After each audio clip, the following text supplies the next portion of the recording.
Hello, everyone. Welcome to EBC Learning and also welcome to our live classes on Advanced Diploma on Intellectual Property Rights. So today we'll be having three classes.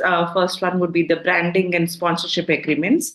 Preparation for IP litigation and adjudication would be our second class, and the third one we'll be discussing enforcement of IP.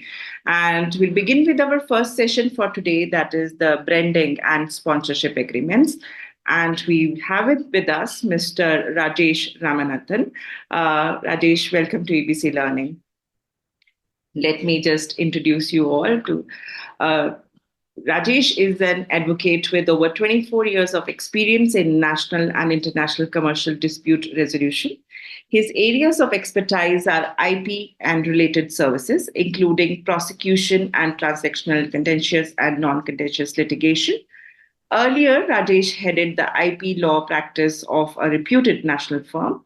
He has also been in charge of the South Indian operations of a leading IP firm as its senior associate. Rajesh has a vast experience in litigation, prosecution, anti-counterfeiting, and anti-piracy operations and transactional services. Rajesh is an alumnus of the Franklin Pierce Law Center. Welcome, Rajesh, to EBC Learning. It's a great honor for us to have you here with us, and thanks for joining. I'm sure we'll have a great discussion today. We're having a small group of students who have joined us today, and I hope we have a great interaction. Now, without any further delay, I'll just hand it over to you, Rajesh. Over to you. Thank you. Thank you, Ansha. Good morning. We won't have a live interaction, but the advantage is, we can communicate from wherever we are. So we'll have to make do with what we have. And especially this topic is something which I would love for a live session, because branding and sponsorship, of course, we are talking about agreements. When we talk about agreements, it's going to be the same, right? We are looking at agreements. When we look at agreements, it has to be from the perspective of both the parties to the agreement or all the parties to the agreement. It has to be a win-win situation. So as a lawyer, one as a corporate lawyer or as a litigating lawyer, when you draft or when you litigate, you will have to think from the point of view of not only your client, but also from the point of view of the parties that you are entering, that your client is entering the agreement into with. So,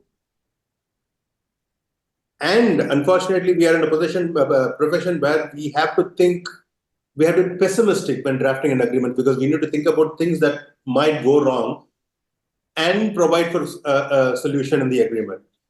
So this is something which is common, general to all agreements, whether it's just a simple memorandum of understanding or any other licensing or assignments, any agreement you do, these are the basic things. Think from the point of view of all the parties to the agreement. So you end up with a win-win situation.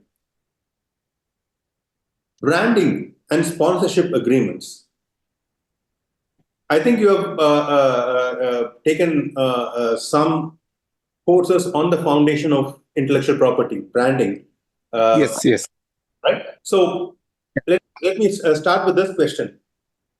What do you think that is unique about the law on brands or branding, or let's say, for example, trademarks? There is something unique about this particular law or this particular subject, which you may not find in any other subjects. Do you know what it is? You mean to say that any unique to that? What makes a brand very relevant? Why is this law important? What is different? What is unique about this than any other law? Cannot think about it? Cannot think of an answer? Don't feel it's okay. There is no wrong answers. Many right answers, but something which is very simple and unique. And that makes it very important. That means it is because it is physically, I think particularly this any design type of this, any brand you are talking about. So when I talk about brand, it's going to be trademarks, right? Yeah, correct. Trademarks, no? Trademarks. So what is unique about this trademark? Because trademark is, I mean, which you can see actually basically. Trademarks, some trademarks are there, brand is there, BMW marks are there, trademarks are there. But in patent, I think I cannot see the patent physically. Okay, I'll give you the answer. Trademarks and brands gets its value by the way consumers perceive it, right? Okay. If public do not think that a particular brand has value, brand does not get value, and there is no, and this is the only law which the law does not give it a value, but the consumers, the public gives it a value. Correct? Mm-hmm. Okay. It's a Therefore, brand. the brand gets its value by the perception that the consumers have. Law is there only to protect that perception. You have to keep Okay. this while drafting, while thinking about a branding agreement or a sponsorship agreement, because it's going to be about brands. It is going to be about promoting something for something. And therefore, the perception of the public about this brand is extremely important. Whether you're in an in-house position, whether you're a litigating lawyer, whether you're just in a marketing field or whatever it is, when you think about brands or a branding agreement or a sponsorship agreement, the first thing that comes to our mind is, what is this brand? What is the value of the brand? How does the public value it or perceive it? And that is a starting point for the branding and sponsorship agreement, because law only protects that perception. Is that it's very simple, right in front of you, but we don't think about it. Am I making sense? Yeah. I just a minute. I feel that what is called brand. Suppose if I wanted to go to the any markets, okay, I want a particular brand. Say I wanted to go for a shopping and I want Levi's. We are talking about this only, correct? Brand. Based on the brand, I am going to purchase. Correct. So you go to a shop to buy a shoe, and you go to see, or say for example, a clothing. You say you look for a brand called Levi's. You look at the brand Levi's because you know that it has quality. You know that it has value. And therefore, Correct. right? So if the if the consumers do not perceive it as, has something which has value, you will look for any other shoe. Why do you look for or any other clothing items?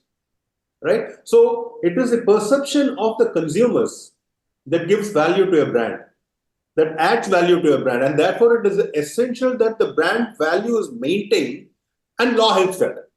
Law is only there to protect the value of a brand. This fundamental thing has to be kept in mind. You have to keep it in mind, bear it in mind whenever you deal with a branding or a sponsorship agreement, because the entire thing is about brands.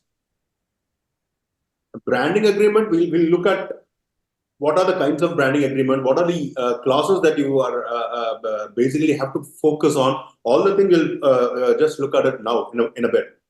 But the basic fundamental thing that you have to understand when you look at discussing or drafting a branding or sponsorship agreement is, what is the value or what is the contribution of that brand, and in which area, in which market, so that you can leverage that value for the purpose or a cause that you are entering the agreement into, whether it is for a branding or for the brand owner or for the company which licenses a brand. So the most important or fundamental thing when it comes to branding and sponsorship agreement is look at the brand and the value that it brings to the table, so that you can leverage that for both the parties. Okay. So so a branding, like I put now that actually it's not PPT. So, okay. I have no problem if this is okay with you guys. No, it's okay. It is, I think, PDF form, no? I've sent a PPT. I think it is a PDF form. This is common. What is being shown on the screen is probably in the PDF form. Yeah. But anyway, so we'll continue. Maybe I'll share it with you all the presentation later. So, do we need the PPT? This one, would you require this, or should I try to put it in a PPT format and just share it with you? Okay, I'm okay with How would this. we go? I'm okay with this. You're okay with this? Okay, sure. It's just the information that we have to convey. We can share the presentation to all to everyone later. So, what is branding, and what is a sponsorship? What does it mean? So, it is a process of creating an identity for a business in the minds of the consumers. That is why I said the perception of the consumers for the brand, and taking to the next level. A sponsorship is something which one party agrees to give money in return for something else. Branding is simple. I'm going to use a brand of the brand owner, I'm paying money for the brand owner. How the agreement has to be formulated is something on the branding agreement. When it comes to sponsorship, it is mutual. Somebody is sponsoring something, giving either money or in kind, we look at that, in return for something. So there is a mutual understanding between two parties or three parties or any number of parties in a sponsorship agreement as a give and take. When it comes to branding, it's just I'm using the brands, I'm giving you money. Basic difference. For example, what happened to I think the screen is off. I had the picture of the legendary Usain Bolt with his lightning pose. 2017, that pose was valued to around 27 million US dollars. Right? The brand endorsements that Mr. Bolt had earned him more money than what he would have earned in his playing career. So it becomes very important for them to make sure that this particular pose that he is giving, which is so widely recognized by everybody, is used in the right way. So, agreement. Yeah, look at the pose here. It is used in the right way. And it has been used across, say, for example, Virgin Media, Gatorade, Optus Mobile, they all use this pose. And they pay Usain Bolt the money that he is asking, $27 million in 2017. Right? Next, we can go to the next slide, please. Branding is more, agreements are more relevant in the entertainment industry now. Can I go to page 3, please? Hi, Rajesh. I'm trying. So I think my laptop is also not working that great today. So just hold on. Yeah. Just give me a moment. You do that. I'll just continue with my Page 3 you want, right? Okay, I'll just. So, like I said, sports industry. For example, we are here. We have Sachin Tendulkar or Virat Kohli. You can Sanjay Tendulkar's straight drive. I think it's one of the most famous posters that you can have, and that by itself fetches a lot, millions of dollars for him, right? Right. Like I said, music industry. Anshul, you see the slideshow on top? I think that would be better on the top right corner. Yeah, just right in the slideshow is it. So let me continue. I'll give another example. Music industry. Obviously, the current digital age of streaming, internet, piracy, and everything, artists cannot just rely on the sales of music. Endorsements also gives them a lot of money, much more than what they would earn. For example, Pepsi and Beyonce, the famous musician, entered a $50 million deal. So, on the one hand, the artists like Beyonce or Usain Bolt have to ensure that their brands, their name, their logos, their image, a public image is being used in the right sense, and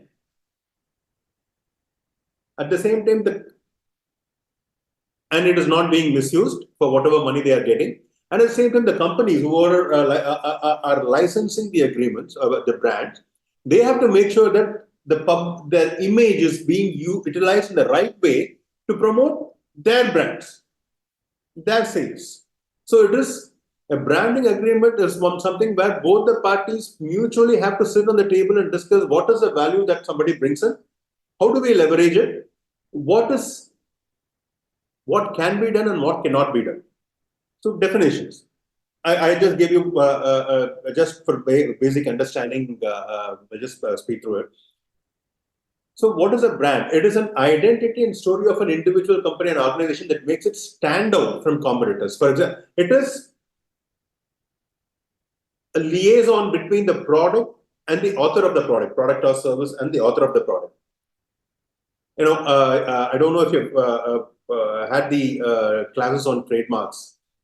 The role of a trademark is to associate the product with the source of a source indicator, right? So branding depends on the source. When the connection between the source and the product disappears, the very brand becomes the product. So how you leverage it, how the promotion happens, all that has to be part of the brand, because the way the brand is being used. I'll give you an example. A lot of very famous brands, when they started, have eventually become generic. Give you the name Escalator. Escalator, when it was first invented, Escalator was a brand name given to those elevators. It became so famous that everybody started using calling it escalators, and it lost its brand value, and it became the very product itself. Aspirin tablets, cellophane tapes. Cellophane was a brand name. So a brand is a source indicator. It identifies a source, and any brand promotion has to make this distinction very clear that this is a brand and this is a source, and that source has to be leveraged or promoted by using the brand. This distinction, this clarity should be there in the agreement you come out with. Basically, the purpose is to gain a space in the consumer's mind, consumer's reputation. The value of a brand is the value of the consumers recalling that brand whenever they think about a particular good or a service. This value is what you are leveraging. This source is what you have to leverage. And this has to be kept in mind when you draft an agreement. Next, we go to sponsorship. What is a sponsorship? It is basically somebody sponsoring an event. And there are different kinds of sponsors, which we will see in the next slide. In return for something. So it is widely used nowadays, and often it is in its altruistic forms. Like, if you look at any organizations, it is a fundraising event. There will be sponsors. Take, for example, just our IPLs or any cricket games. There will be sponsors. So a sponsorship is something where it's a mutual agreement between two parties, where somebody is agreeing to give something in return for something else. So this mutuality has to be kept in mind when you draft an agreement on sponsorship. So what are the kinds of sponsors? You'll find it in the next slide. First, financial sponsors. Anshul, move on to the next page, please. There are financial sponsors, media sponsors, in-kind sponsors. Financial sponsors, there is an organization, there is an event, I give you money, you play and directly give the money to the organizations for a particular, then they promote my brand. That's all. Media sponsors, financial sponsors also includes promotion. Media sponsors, say for example, broadcasting of a cricket game, and you get ad space in that broadcasting channel, right? You sponsor the event for your brand to be promoted in a particular channel, in a media. media sponsors. In-kind sponsors, where sponsors instead of money, they say, I'll take a booth, I'll do this, I'll provide food in a particular event. And they expect their brand to be promoted in that particular area. If somebody is sponsoring food in the kitchen area, in and around the kitchen area, the sponsors' brand will be promoted in a particular way. So you have financial sponsors, direct sponsors, media sponsorship, and in-kind sponsorship.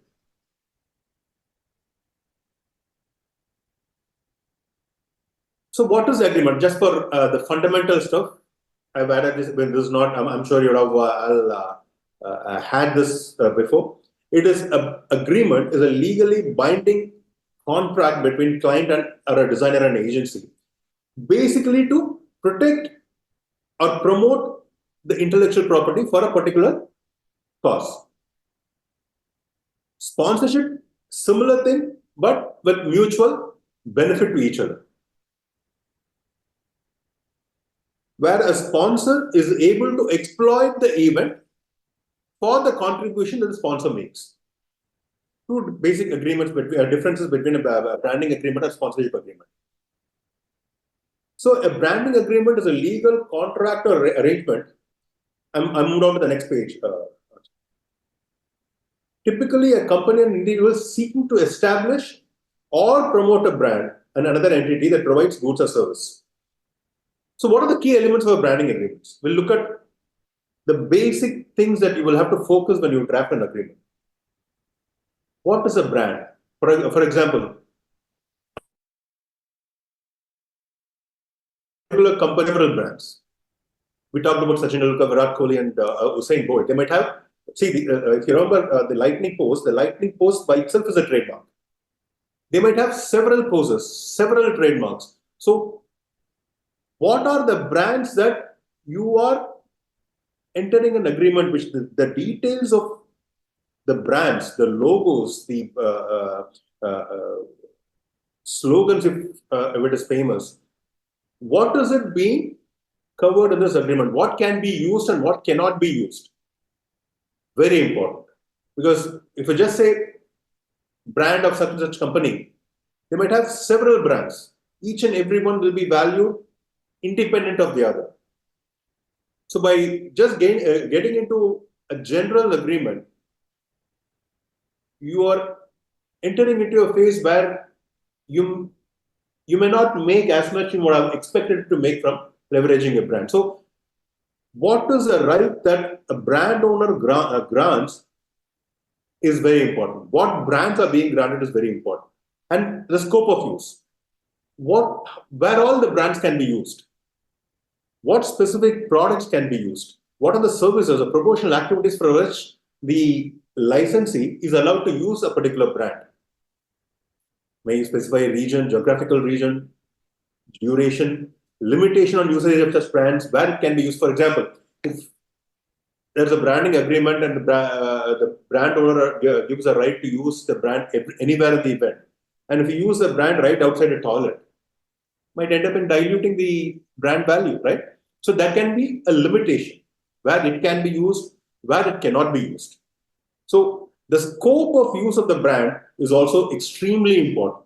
What brands are being given in contract? What is the scope of its use? Where all it can be used? Is there a limitation of its use? Very important. And the most important, obviously, is the money consideration. Is it a one-time payment? Is it a royalty? Or is it given every 3 or 4 months? That is the next page. So that is also extremely important. Payment and royalties. Duration. Later in this presentation, you will also find that the duration has become an issue, more particularly in celebrity endorsements, where brands, licensees using the particular brand or particular celebrity's image beyond the duration period. And because I think the agreement was not clear, the celebrity lost and they couldn't get an order, a favorable order to them. So the duration, termination, all that you have to very clearly specify what the licensee can do with the brand and how long they can do it. And obviously, of course, confidentiality. The confidential information shared between the parties have to remain confidential, which very rarely this is violated, but this is also to be there. Moving on to the next page. Both in branding agreement and sponsorship agreements, these clauses assume extreme significance: indemnification and quality control. Indemnification, the brand owner do not know what the licensee is been up to with third parties, right? So the brand owner has to be extremely clear in saying if you are into any trouble, because it is his public image, it is his brand image that he is giving into. If the licensee is involved in any litigation or any other issue with third parties, that should not affect the brand image or the brand value of the brand owner.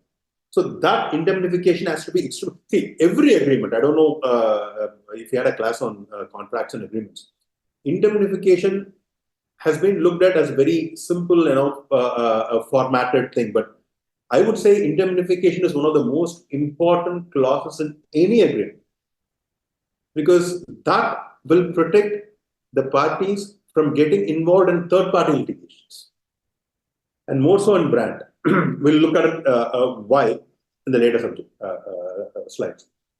Quality control. This is for both. Quality, establishing the standards and guidelines of how to use a brand and where to use a brand and how long to use a brand is very important. I'll give you a simple example for branding. All of us would have at least watched or heard or read in some newspapers the case of the Hollywood star Johnny Depp. Right? A few years ago, he was accused of domestic violence. When that came like a flash, he lost his brand endorsements, he lost his reputation, and all the major companies which had entered into a brand endorsement, paid money to Johnny Depp for his brands, for his name, had to retract, right? They had to do something else to overcome that backlash that Johnny Depp was getting. Now, of course, he fought and he has regained what he lost in between. And now the same thing is happening to the ex-wife of Johnny Depp, because she was seen in a lot of brand advertisements. Now you won't see her. In a flash, she lost her value. So at the time of entering into an agreement, a particular brand owner will have a high value. But during the course of the agreement, you don't want that value to be dropped. And if it does, what is the solution? That you have to find answers in the agreement. So indemnification and quality control is extremely important, both in sponsorship agreements and branding agreements. Of course, next page, please. Licensing of trademarks. Every brand agreements will have to look at licensing of the trademark. So the licensing agreement, brand agreement can also include license of a trademark. Of course, I don't want to tell you what a trademark is, which we all, I'm sure you would have gone through it. Listing out the brand usage rights, I've said that you have to list out the trademarks and brands that you are contracting for. The list and what has been given to you is extremely important. The next is whether this is exclusive. Whether the brand owner is giving you his brand exclusively for the particular thing, for a particular period, or it is non-exclusive. Brand, usually it is going to be non-exclusive. Most of the brand endorsements are non-exclusive. But when it comes to celebrity, it's going to be non-exclusive. But there are cases where a brand is being used exclusively by only one company for a particular duration. Because the exclusivity helps the licensee in promoting or in overcoming and having an edge over the competitors. So whether it is exclusive or non-exclusive is also important. Next would be obviously the payments. what is the amount, how the payments are to be made. That, of course, consideration assumes a vital part of every agreement that we'll have to take care of. And who owns the IP? Whether the intellectual property, the trademarks, the logos has been registered. Is it registered or not? That clarity is also to come out in the agreement. Because there are cases where a licensing agreement is entered into, but there are no IP rights involved to the person who's granting those rights. So it has to be extremely clear from the agreement that particular brand owner has rights for the brand, has rights for the logo, has rights for the slogans or whatever that is being used or contracted to, and whether it is registered. It is always better to have a registration behind every brand. And it is not mandatory, because there are also brands can also exist without registration, but it is always better. So the consideration will have very much depend upon whether it has a stamp of the authority that it is registered. Now let us look at the different kinds of. These are the basic classes that you have to look at when you enter into a branding agreement. Very good. Right? What are the different types of branding agreements you have? You have franchise agreements. I wouldn't call it typically a branding agreement, but it involves brands, and therefore I put it in here. So franchisee is granting a right to use a franchisor's trademark, logos, and the method. So it involves brands, right? But again, in a franchise, the franchisor's quality has to be maintained by the franchisee. That has to come out of the agreement. That has to be so merchandising agreements. So entertainment industry or any celebrity endorsements,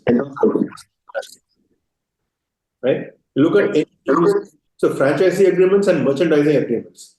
So a studio might enter into a merchandising agreement with a toy company. Of course, you have, for example, Lego with Star Wars, right? And it's a very functioning, very profitable for both the movie studios and the licensing as well. Next page. And very common branding agreements is co-branding, where two distinct companies collaborate to promote each other. Right? We'll see examples, illustrations in just a bit. Of course, licensing agreements. One company can just license something, the licensee to use a trademark for a particular period. And of course, we also end up with sponsorship agreements. Sponsorship agreements we'll see in a bit, but that is also involves brand, and therefore it can also be a branding agreement.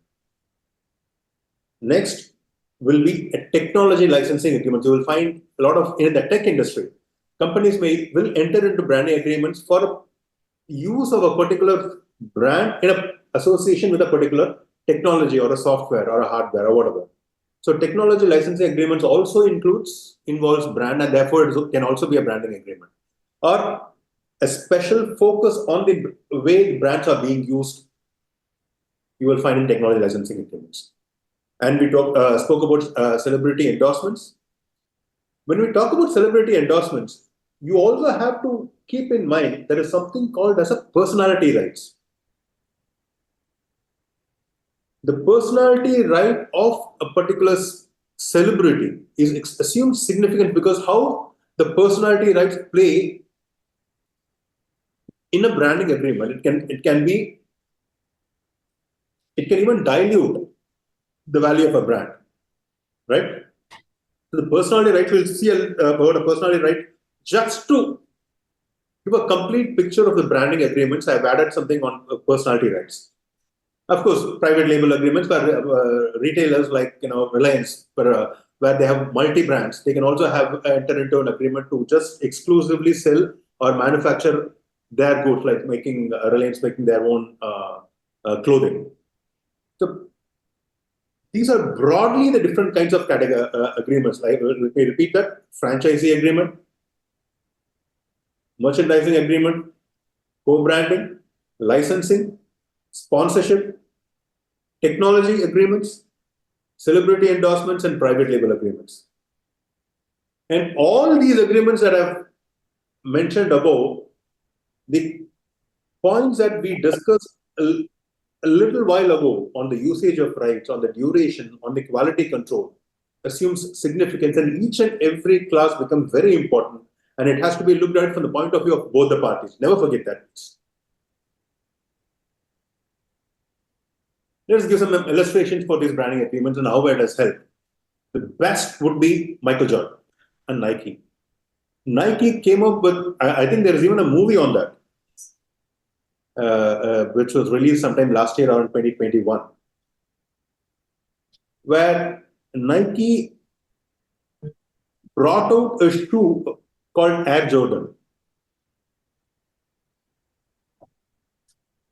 This is a perfect example of a brand value being leveraged to promote another brand. The brand value of Michael Jordan increased phenomenally, and Nike's sales also saw huge surge after they came out with Air Jordan. A perfect example of a celebrity brand agreement. Then you have the Starbucks and Spotify. Please see the ad they have. Take the sound of Starbucks with you, right? We all have Spotify app in our cell phones now and use it. But how you leverage in using one brand to support the other brand becomes very extremely important. Who do you collaborate with? How do you collaborate?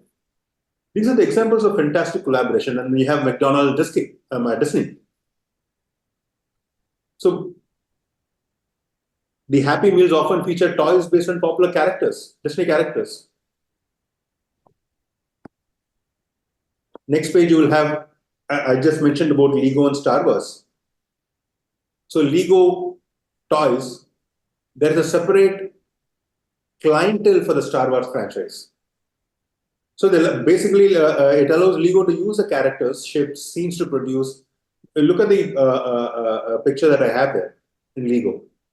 I don't know why. I don't see why, but I think I've taken my nephews and nieces to all those toy shops.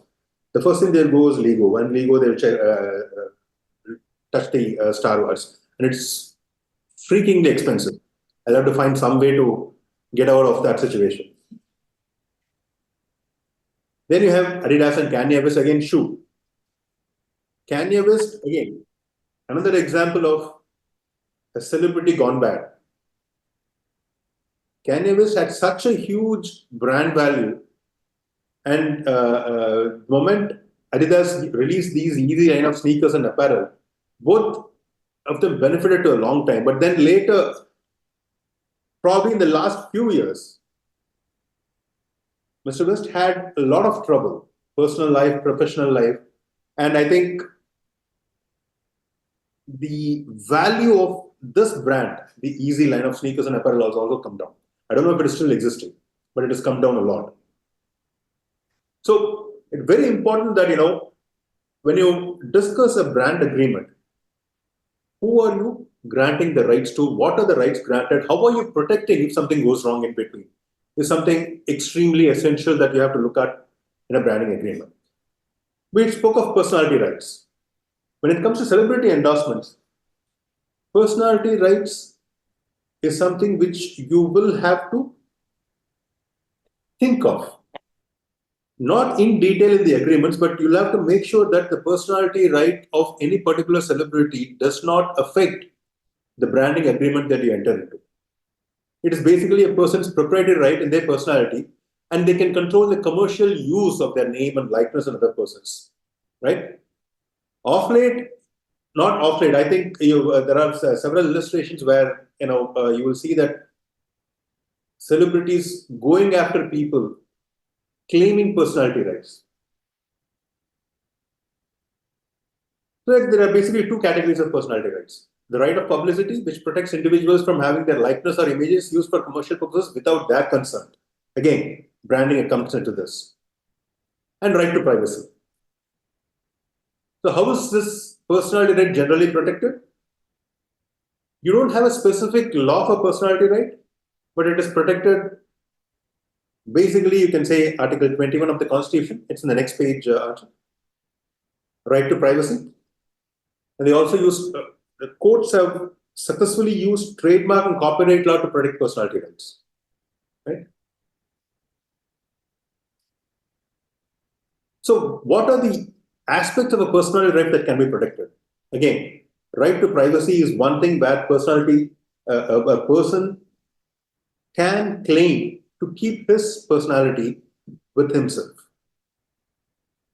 And which is extremely misused now, I think, in the digital age. So it is very important that the branding agreement covers a personality right and what right the celebrity has and what the limit that somebody can go up.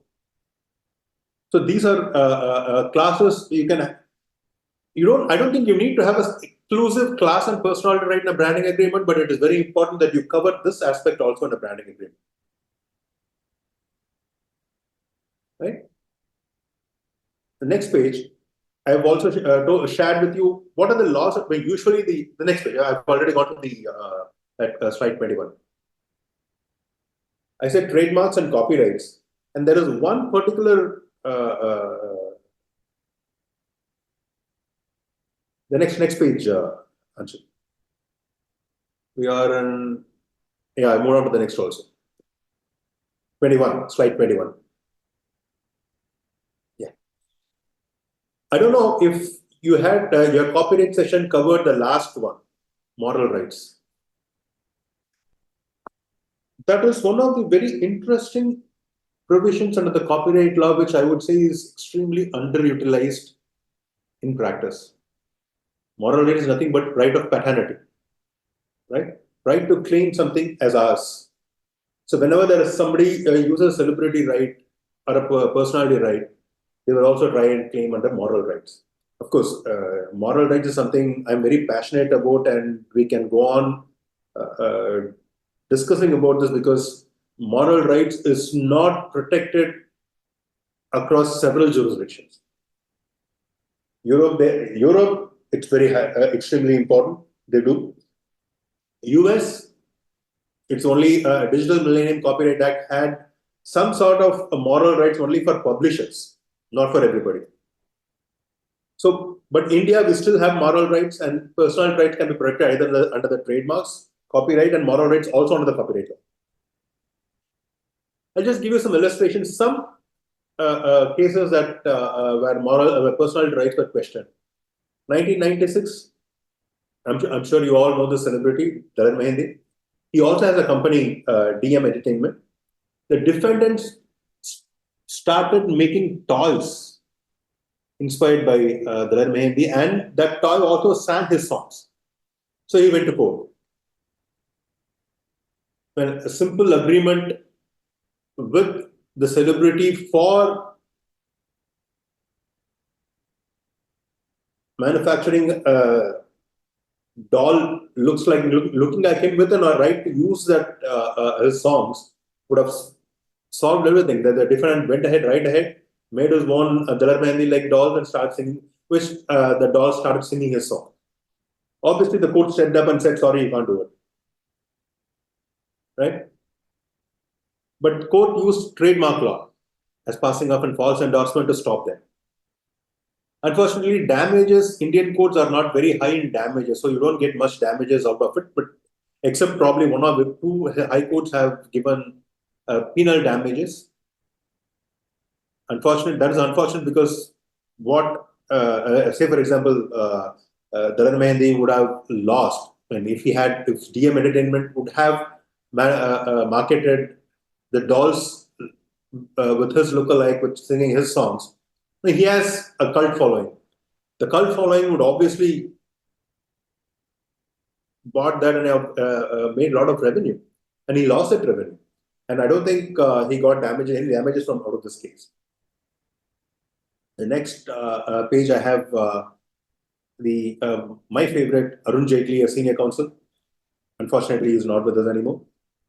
Some third party registered the domain name arunjaitley.com, and the Delhi High Court has to step in and say, sorry, that is his name, he has a personality right, and nobody else can use it. Well, I'm just giving you a brief of all these things because it's already 11:30, we only have 30 minutes. Then obviously, how can there be a celebrity endorsement without Big B getting into issues?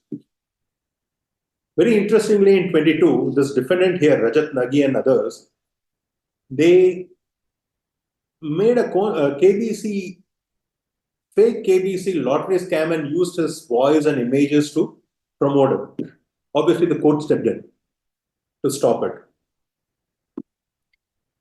This is very interesting. If you read all these things, if you had time to go through the judgment in detail, courts have discussed the personality rights, the brand rights, the image value of each and every celebrity, and therefore it becomes extremely important that you cover these things in the agreement. You don't have to give details, but personality rights, what can be gone into, what is the limit of the person's brand that one can use and what cannot be used, it becomes extremely important, because once you cross the line, the brand owner can go back into the personality right and stop from using it. Me sitting in Chennai, I don't think I can complete a personality right discussion without touching upon the Talaiva. The next page will be about the superstar. For us, I don't know how many of you know, his real name is Shivaji Rao Gaikwad. And there was a Hindi movie in 2015 called Main Hoon Rajnikant. They tried to release Main Hoon Rajnikant, where the character in the movie, Rajnikant, was also involved in some immoral activities. I haven't seen the film, so I don't know. I think it was stopped. They changed. So immediately, and the best brand value that you can find in India, as far as I'm concerned, is this man. He doesn't enter into any brand endorsement. So he maintains his brand value. The moment somebody tries to use the brand for their individual purpose, good, bad, or ugly, he maintains it. He immediately goes to court. He has, if you look at the number of cases that he has filed in the Madras High Court or near the High Courts, probably he's one of the top celebrity who successfully protected his image through court. So court obviously stepped up and stopped the movie from using the name Ratnika. What the court held, it's in the next page, that the very fact that public on the internet associated the name Rajnikant only with the plaintiff, obviously it affected celebrity image and consequent rights of the plaintiff. So there is no, obviously the name Rajnikant became very famous after him. There is no other celebrity who was known as Rajnikant. And therefore, the court used that to restrain the defendant from using the name of the Rajnikant in the movie. And last I have is about Anil Kapoor. I'll just mention it. He again went to court last year to protect his famous names, AK, Lakhan, and everything. So this is generally about branding agreements, right? Please make sure that the indemnification, the quality control, the duration are all mentioned, clarified in such clear, distinct terms that there are no confusion later. Like I said, we have to look at it in a pessimistic way so that we think what might go wrong and provide a solution in the agreement. That is good for any agreement that you enter in. Next, we move on to the sponsorship agreements. Why is it different from the branding? There are some slight differences between branding agreement and sponsorship agreements. The key element is, what is it sponsored for? The scope of sponsorship. You have to clearly define the nature and extent of the sponsorship, specifying whether it is a financial contribution, in kind. I just mentioned about the kinds of sponsorship earlier. So the scope of sponsorship has to distinctly come out in the agreement. And the most important I'm on to the next page. Most important part of the sponsorship agreement would be the benefits to the sponsor. What the sponsor can expect from the event that is being sponsored. The benefits of a sponsorship, a sponsor has to come out very clearly in the agreement. Where can he use? It's the next page, please, 29.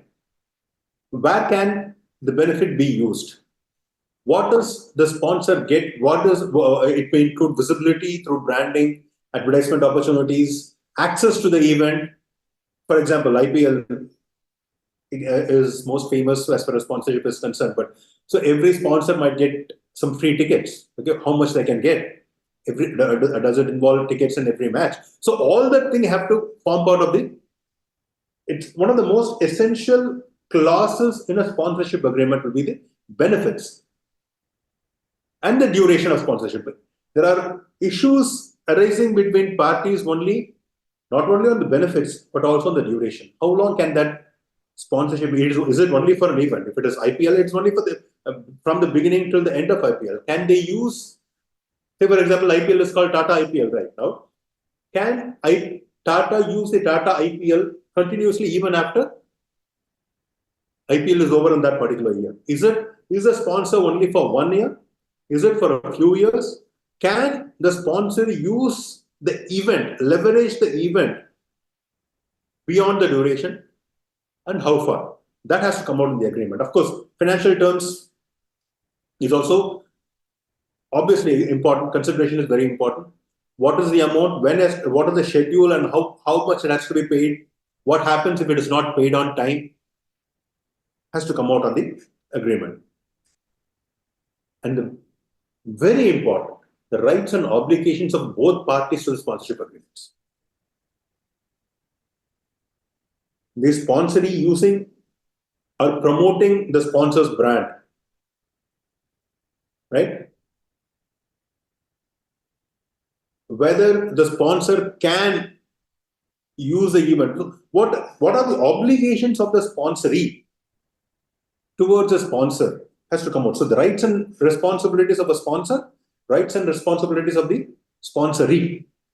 How does sponsor promote the brand, or how the sponsoree promote the sponsor's brand in lieu of the sponsorship that the organizers receive?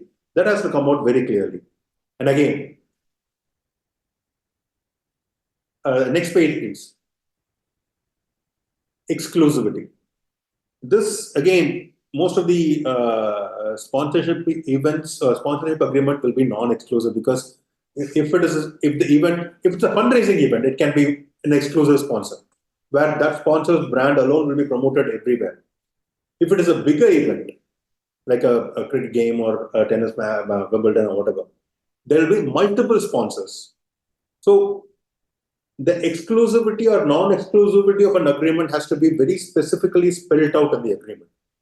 And termination clause is also very important. What is breach? What can be considered as breach? What can be done if there is a breach? Does the sponsorship stop? Or should there be an opportunity to address that breach? Right? This has to come out very clearly in the agreement. And obviously the general terms like all the other confidentiality, dispute resolution, that of course I don't think I have to specifically mention. But what is important apart from these things is the intellectual property. Next page, please. What are the sponsors? Again, a sponsor might have several brands, or the event organizers might have several promotional events, several brands for them. For example, when we have repeatedly talked about IPL, IPL has its own song, IPL has its own music, IPL has its own brand. If Tata, for example, associates itself with IPL, how much of IPLs and what are all the IPL's brands that Tata can use in its promotion? And what Tata's brand does IPL promote? Is it just a particular segment of cars, say for example, electric vehicles? Or entire range of their automobiles. So that detail has to be extremely clear in the agreement. The next page, please. The grant of rights. Next, I've gone to the next. So trademark usage, a grant of rights, what mark can be used, what logos, what branding elements, what slogans that can be used, where it can be used, where all it can be placed in the event, where the sponsor wants it, where it cannot be placed. I said, say for example, you don't want a Tata IPL outside at all. Tata's brand.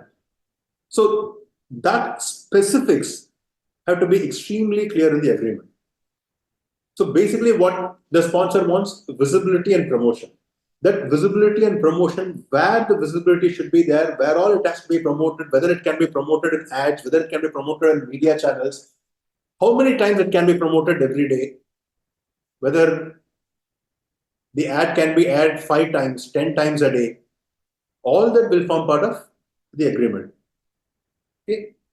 So visibility, promotion, and exclusivity. Please move on to the slide 34, please. I've covered the next slide also. Please make it very important that you look at the ownership of the brands. There might be dispute on ownership. Therefore, I said indemnification is extremely important. There clarity on what one owns has to come out of the agreement. And again, quality control. During the existence of the sponsorship agreement or during the existence of the event, what happens if the brand value of a particular brand or an event drops? Something happens, some mishap happens, and suddenly there is a bad press about a particular brand which has sponsored, which has become an official sponsor. What happens to them? So you need to provide the quality control. You need to provide a way out for both the sponsor and the sponsoree in the agreement, right? And a general duration renewal, whether it can be renewal, how long it can, so duration, renewal, termination, breach, royalty becomes, all these are common for both branding and sponsorship agreements. The next page, please. I cannot insist more on the indemnification. Please don't take, see, beyond the rights and responsibilities of the parties, we generally cut, copy, and paste all the other agreements. Indemnification, severability, but each and every clause assumes significant importance.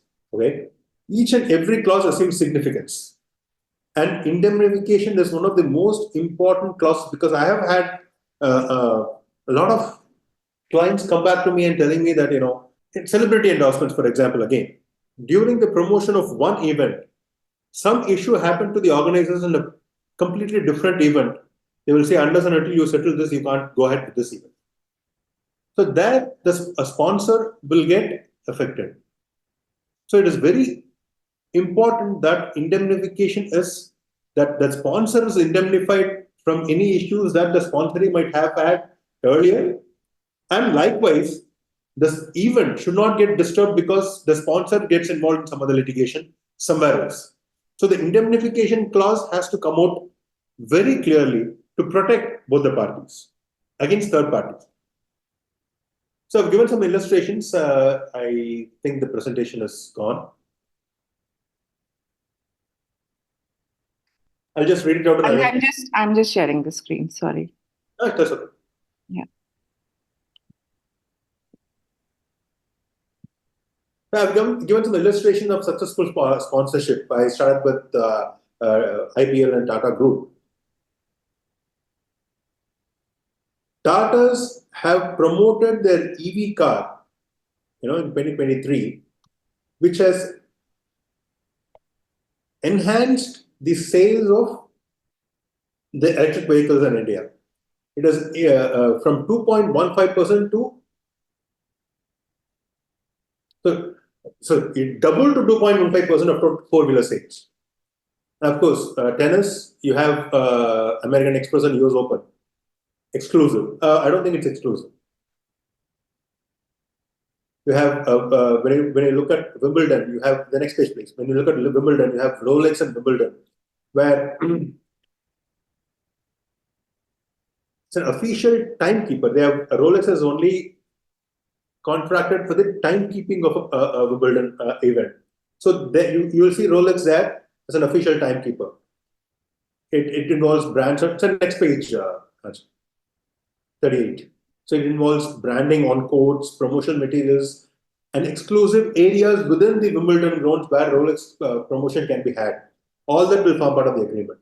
Of course, the World Cup 2022 FIFA World Cup, Kia was the official sponsor, and Byju's also had sponsored something for a particular. I think these are all successful collaboration of sponsorship agreements.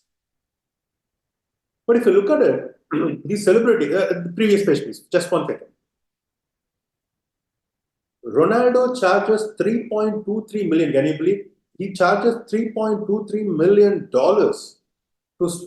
to promote a particular sponsor in his Instagram page, followed only by Lionel Messi, who is charging $2.6 million. So, just an example that I've given. 2020, there was a press conference of Ronaldo. There was a Coke bottle, I think, kept in front of him. He removed it. The share fell by $4 billion just by that one action. So the endorsements, the branding on sponsorship agreements assume significance because the public perception of these brands, these images are extremely high. And therefore, what they do and how they collaborate with you also assumes significance. Next page, please.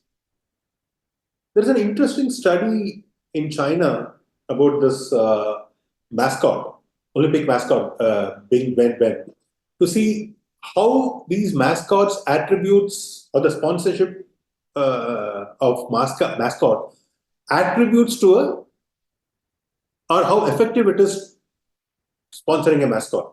It was found that a mascot has great visual and emotional factor which helps them in retaining the brand value in the consumers.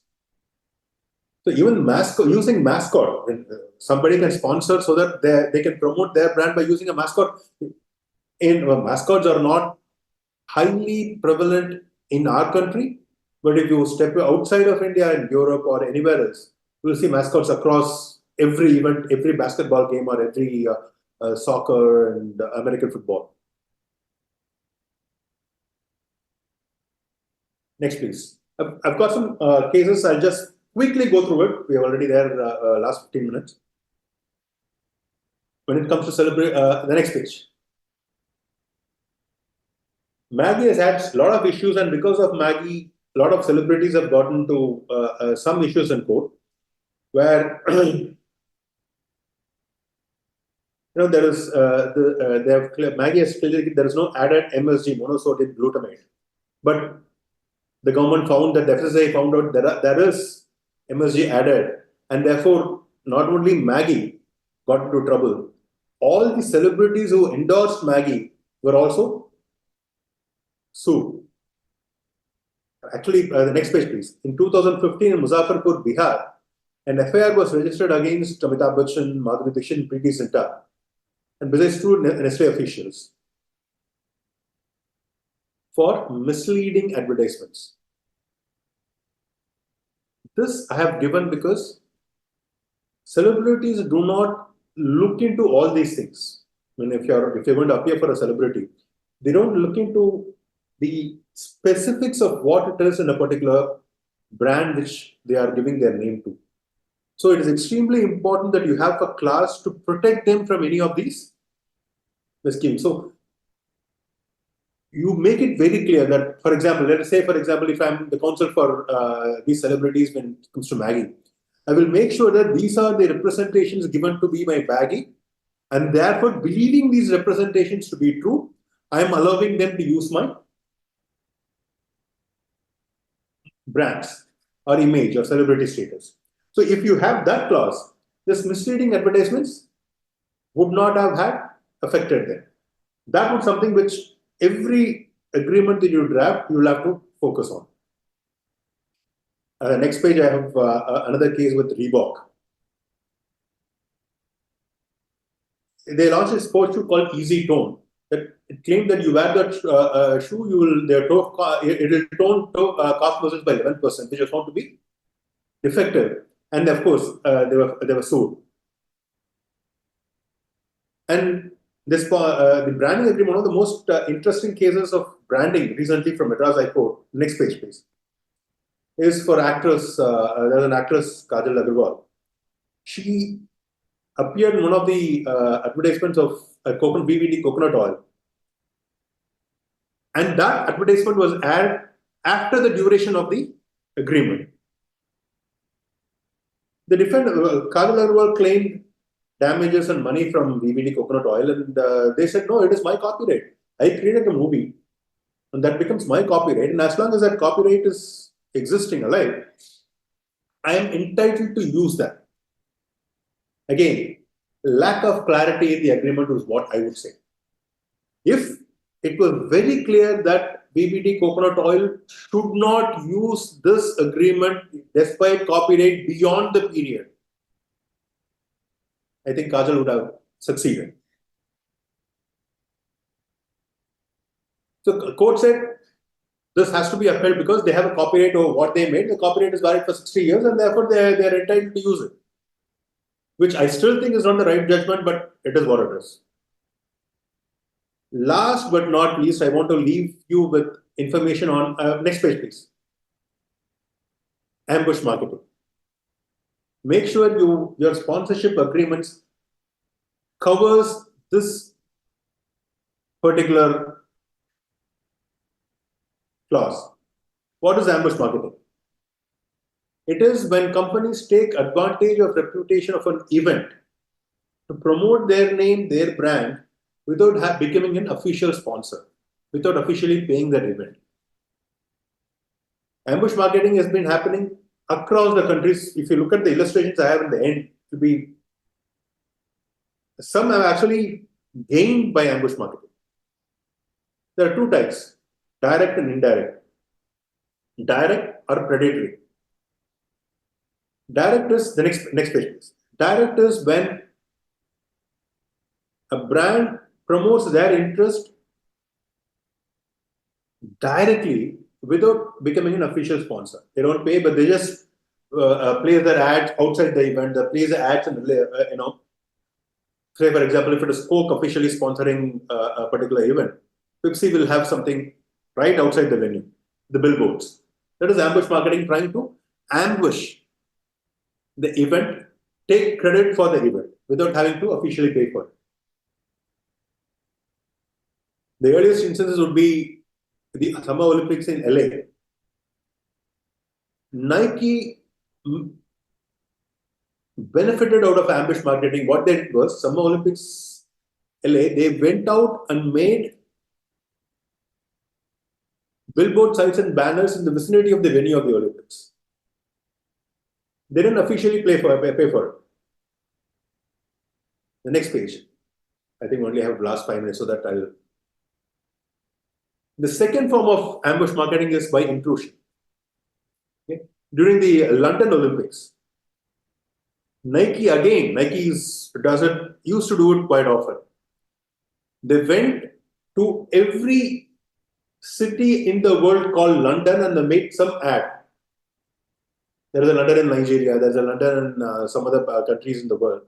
They went to every city which is called London, they made and they had that ad, which automatically took the consumers back to the London Olympics.